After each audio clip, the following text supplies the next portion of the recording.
Химиялық емдеуден кейін әйелдерге ана болуға мүмкіндік беретін операцияны Қазақстанда бірінші болып Данияр Жақыпов меңгерді.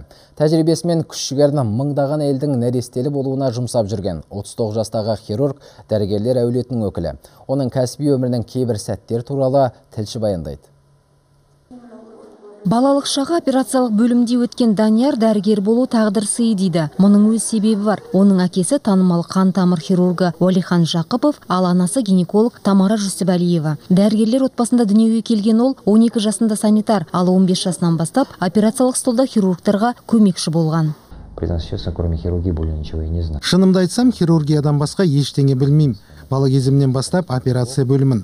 Ондағы дәрігерлердің іс-әрекетін көріп, бұл өмірімнің мәні деп қабылдайтымын. Міне 12 жасымда киген ақ халатты тек жуу үшін ғана шешем. Репродуктивті хирургия саласында еңбектеніп жүрген Данияр Уәлиханұлы соңғы уақытта қатерлі ісік ауруынан айыққан аналарға нәрестелі болу мүмкіндігін сыйлайтын бірегей әдісті енгізді. Әлемдік тәжірибеде химиялық емдеуден соң әйелдердің тек 6% ғана бала көтере алады екен. Ал қазір бұл қиындық артта қалды. Мы замораживаем яичниковую ткань. Химиялық емдеу адамның бала көтеру қабілетіне кері әсер етеді. Сондықтан біз қатерлі ісіктен емделушінің жұмыртқа клеткаларын алып, арнайы әдіспен қатырып қоямыз. Дерттен айыққан соң біз оның бала көтеретін мүмкіндігін қайтарамыз.